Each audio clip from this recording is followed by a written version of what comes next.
Good morning, everybody. This is your weekly dose of RHI. RHI stories of courage, hope, attitude, and inspiration. Brought to you by our awesome sponsors, longtime friends, Wilson Kehoe Winningham, with their mission very much aligned with ours to restore lives.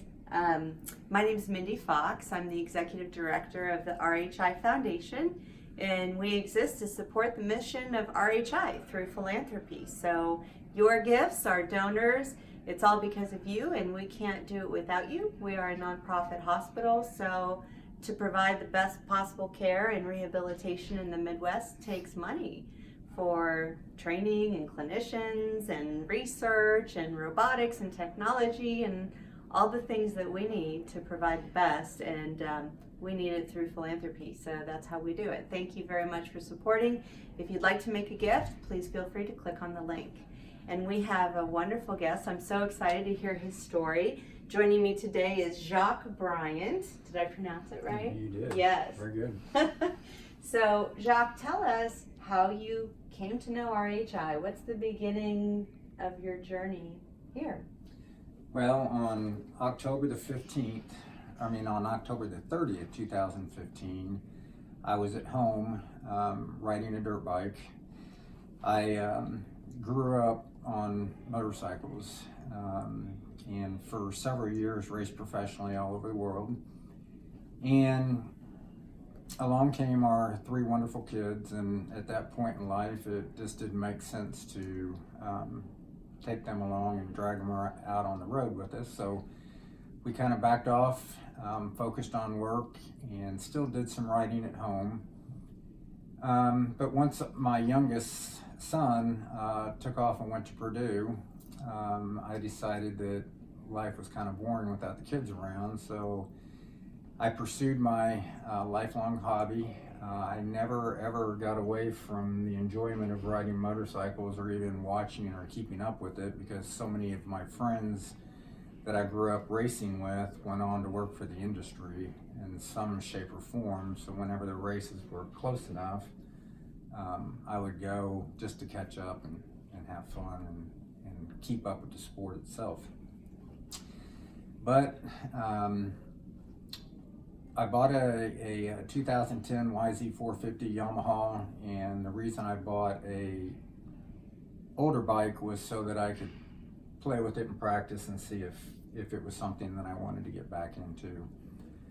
So my wife and I, and occasionally the kids would come along, we started going to the races, and I started racing in my age group classes. And we were having so much fun that we ordered a new motorcycle, and we ordered a camper because we were just going to go camp for the weekend and race someplace and just get away and enjoy our second half of life, so to speak.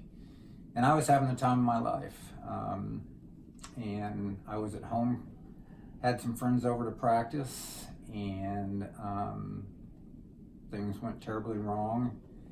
And I went down, and at that time, there was a total peace that was over me. I don't know why, but there was. But I couldn't find my arms. I wasn't sure where they were. They felt like they were sticking straight up in the air. And I kept asking where they were, but they told me they were at my side. I had all the gear on, like probably maybe overkill gear-wise, but obviously it was the Lord's plan for me to experience this. And I believe that's why there was so much peace at the time of when it happened. I remember hearing my friend come over, as clear as day, riding over to see if I was okay. I remember, all the sirens and everybody coming out to where the accident had happened. Eventually, as time was going on, my throat started swelling shut because I'm a C2 fracture, so it was all the way up at the top of my spinal cord. And I remember just praying and telling myself to keep calm, that everything was going to be okay. And I remember hearing the the paramedic get on something and call for a lifeline. And at that point, you know, it kind of dawned on me that this was not going to be a lay here on the ground for 30-40 minutes and get up like I normally do. This was my 14th broken bone in my life from racing and snow skiing. So I wasn't, you know, I've always been able to recover quickly from it. At the time, I hadn't realized, but I had a full face helmet on. I had knocked out all my front teeth, and actually broke my helmet. Found out from the manufacturer that it took 880 foot-pounds to break the front of the helmet. I was flown to St. Vincent's Hospital. I remember waking up in the machine that scans you, the MRI machine or something of that nature. Trying to figure out where I was and what was going on, and then after I woke up, my wife shared with me that I had been diagnosed as a quadriplegic. At that time, I was paralyzed from my ears down.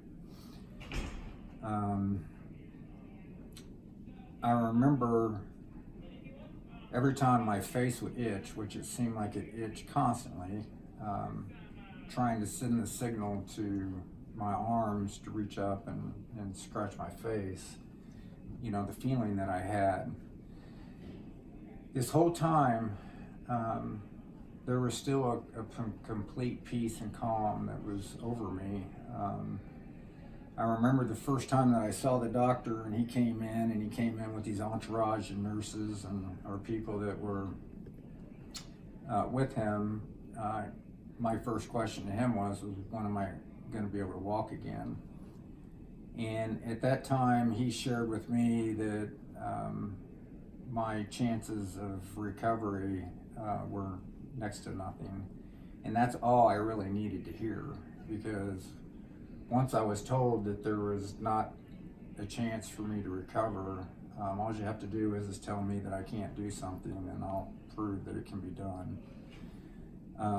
The doctor walked out of the office, and I heard them standing outside the door talking about my injury. And I asked my daughter to go get the doctor and to come back into the room. And so he came in, and I said, seriously, you know, all things aside, what's going on here? You know, and he said, I explained it to you. And he said, every injury is different. Everybody recovers different. He says, we'll probably keep you here for 14 days, and then we're going to send you to a facility called RHI for continued therapy. At that time, I looked at him. I said, well, you have 13 days to get me up on my feet before I leave this hospital to go to wherever, to RHI. Well, that didn't happen, but I was still bound and determined. Even though I couldn't feel anything from my ears down, I was in excruciating pain. I had blunt force trauma to my spinal cord at C5, which, even though I could not move anything, I experienced just unbelievable nerve pain, which could have been an encouraging thing, knowing that at least I could still experience pain even though I could not move anything or experience all the pokes and the needles that came along with it. After probably 7-8 days, I actually felt my little toe on my right leg. Over time, you know, I began to feel more and more and more. At this time, I was told that I was going to come to RHI, that I would be there anywhere from 3 weeks to 8 weeks, just depending on my insurance and how severe my injury was and how my evaluations went over the period of time. When I was told how long I was going to come, not knowing anything about RHI, I don't think that I've ever been away from home that long. And I was like begging them to allow me to go home, that everything was going to be okay. Little did I know, I was transferred over to RHI, and from the day I came in the door, from the first person that touched me, all the way to my nurses, all the way to the gal that would come in 2 times a day and clean my room and pick things up, the doctors, the therapists, my Emily Miller and Emily Moore. You know, it was exactly what I needed. The care was just unbelievable. The food was unbelievable. I was very fortunate because one of my family members would stay with me the whole time that I was here, so there was always that gap, you know, to be filled when the RHI folks weren't attending to me. My therapy, you know, I had just the right dose. You know, I had a gal that was ornery as she could be, and would challenge me, and you know, kept things light and fun, even though it was extremely discouraging not being able to, you know, feed yourself or cut your own food. But over the time that I walked in the door, and the time that I was able to leave here with assistance, a great deal of assistance, I was able to make it out to the truck to go home. My relationship with RHI from that point was a lot of calls and texts and with the girls, because they had become family, and I felt like they were family from probably the first week on. And it was, they were very thorough, and very patient, and I had no idea that this world existed. It's one of those things that when you're just busy and you're going and you're participating, you know, I went from motorcycle racing to jet ski racing, and I've been an avid peaks helicopter type person that pops out and skis to the bottom of places, and it was just go, go, go, go, go. And for it to come to a stop was something that took a lot of faith and a lot of prayer, and people like RHI and my family surrounding me to help me through some pretty dark times. But through wanting to persevere, through going to doctors and being challenged, so to speak, telling me what I was going to be able to do and not be able to do, and the Lord kind of ran me through some tough times with our company. I've been self-employed for 43 years in the property service business, and we have over 100 customers that we service, and I just felt like I had a responsibility to the guys that had been working with me for as long as they have, and continue with my family to keep things going on the business end. And it took a lot of support from my workers and a lot of patience on their behalf, and but over time we were able to pull things together. And I do believe that even though it was very difficult to do, I believe that by staying busy mentally and physically and having something that I pursued and felt passionate about is what led to me being able to recover quicker than I would have done if I would have felt sorry for myself and said, why me? Instead of saying, okay, Lord, I know you have a plan for my life, and so I'm going to make the best of what has taken place here, and anything that I can do to help others, whether it's in a similar situation or what it may be by my story, we're going to use it to glorify you and to bring glory to others. So life's been tough, but there is hope. You know, if you don't believe there's a God, then you don't believe that I'm sitting here right now in front of you. And I believe that anybody that wants to put forth the effort can find good for whatever the challenges that you're going through. And even though this journey's been a long journey, the thing that I continue to battle is the nerve pain.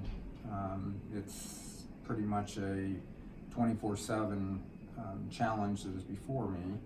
But I have learned that the busier I keep myself mentally and physically, that I can put those challenges behind me by not dwelling on what's going on inside my body.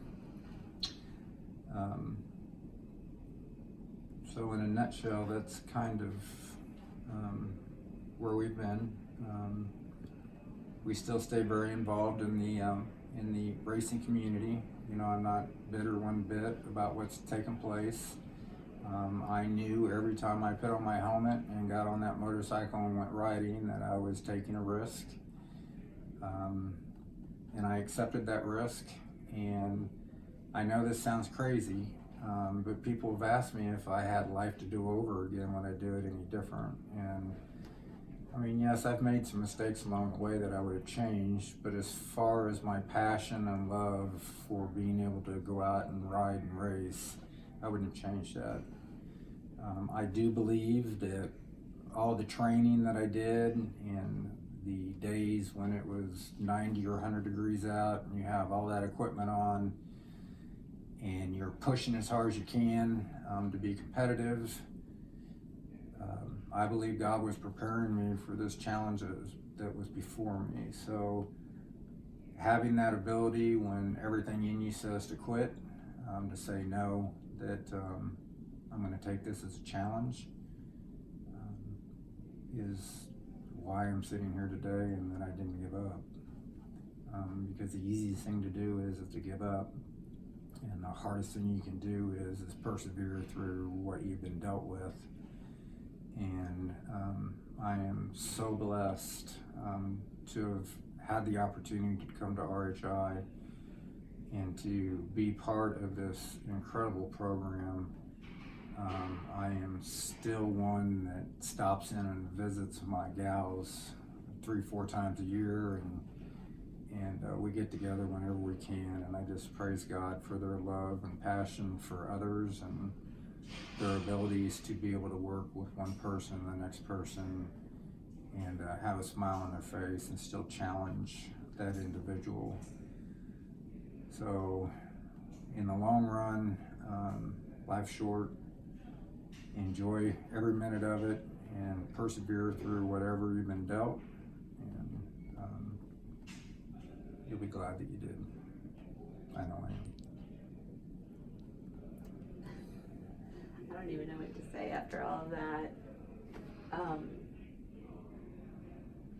That's a perfect testimony to what we do here and what RHI is all about. You lived it. I mean, well, you guys are very unique. You know, I've been to several therapy places because unfortunately my insurance did not cover coming back to RHI for therapy. So,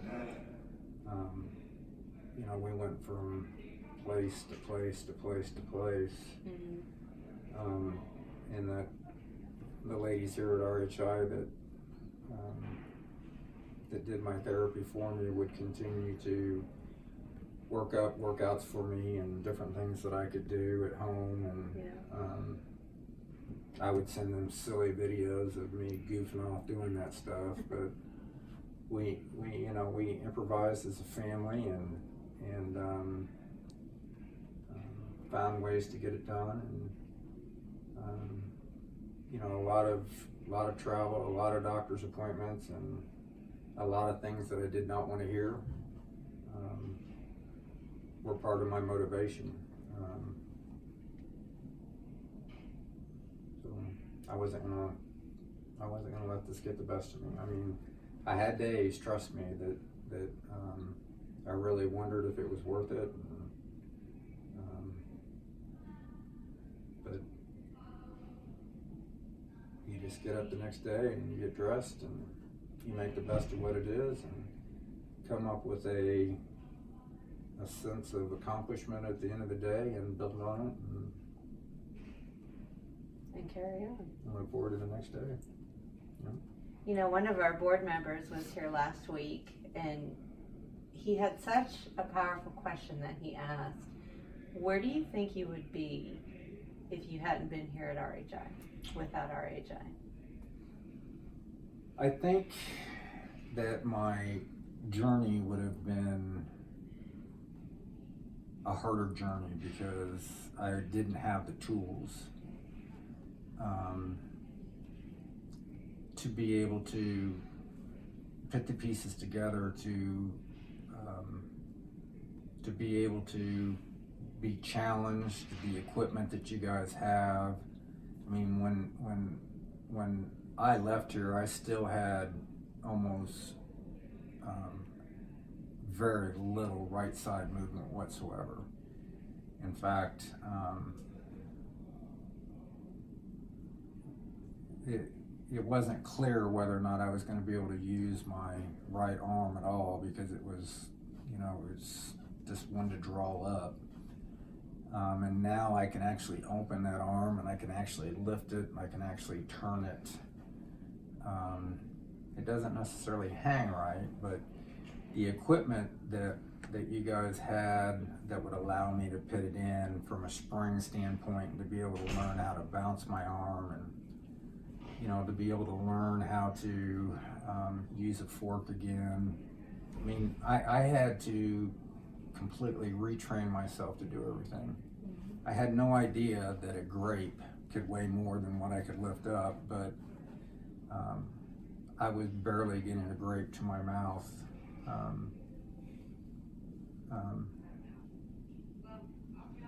And to lift a gallon of milk was almost impossible. So I believe that all the equipment that you guys have, the fact that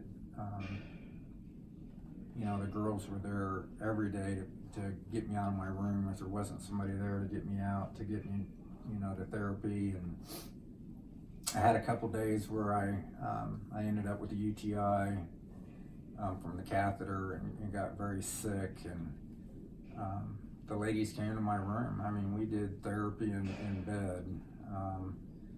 And I remember I had the opportunity to, my daughter went to school on a basketball scholarship, and their season opener was at home against one of their big rivals. And when I came in, my goal was to get through my therapy so that I could make it to her first game. And I remember agonizing over the fact that I was making, at this point, at being an RHI, I was making tremendous gains and progressing in a way that was very intriguing. And I opted to finish what sessions I had left with my insurance to be able to stay here instead of going to the basketball game, because I was so excited about, not that I don't love my daughter, I went to the rest of her games, but it was just that important to me. And I just felt like what I was gaining on a day-to-day basis was far outweighed being at that season opener. That was a critical time window in your recovery. It was very critical. Yeah. I mean, I actually learned how to put my hand on top of the fork and cut some meat. One of my privileges and I know it's not a privilege, but one of my perks was to get to go to Fridays, and I remember getting to go out to eat, and I'm a guy that has to have meat and potatoes at least 3 or 4 times a week, and I remember getting that first great steak. But man, was it a challenge to cut. But I know if I hadn't have been here and been that far down the road, that learning how to pick up the silverware and learning how to hold it to be able to eat, because there's nothing worse than not being able to feed yourself. And for me, it was just another challenge. It was messy. In fact, I think I wore a bib for 9 months. Not that I could put it on, but my family felt like I needed a bib on because I was so messy. But so yeah, I was blessed. When I left, I felt like I had been, like God had blessed me with some amazing angels, and yeah. I love that you still keep in touch with them. Oh yeah. Yeah. They're family. They will be for the rest of our life. Yeah. It's very neat. I mean, it's hard. When I was going, after I left RHI, and when I was going from therapy place to therapy place to therapy place, because I felt like, I had 35, 40 minutes, sometimes 50 minutes. But I'd get stuck on a machine and it would run off, and so I would just keep doing that machine even though the timer had gone off until somebody would come over to me. I felt like I was just a patient. I didn't feel the care that I got from your staff at RHI, and it just makes you appreciate those. I am one that, if I do something, whether it's work or anything, I want to give it my all. I want to do it no different than what I would do if I was doing it for myself. And I felt like, that's what the team at RHI was about. All the way down to the lady that cleaned the room. We got to be BFFs by the time I left.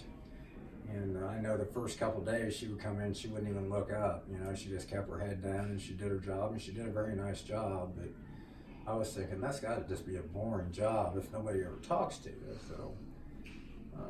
So we had fun. I had fun with everybody. Yeah. Yeah. Well, thank you for sharing everything. I can't imagine that anybody who just listened to Jacque talk about his story didn't feel inspired. And for those of you who are in the middle of that challenging time, wherever you are in your journey of recovery, I hope that gives you some encouragement and hope. So thank you for all of those people that are hearing you share your story. Thank you for sharing that with them. Just don't give up. There's still plenty of challenges, and there's still plenty of peace and joy that you can bring to other people, and people will find strength within your energy. Trust me, it's electric. Thank you. Yeah, thank you. So thank you to our sponsors, Wilson Kehoe Winningham, for making this possible, and to our donors, to you. Please join us if you haven't already in making a gift, because you're changing lives. See you next week.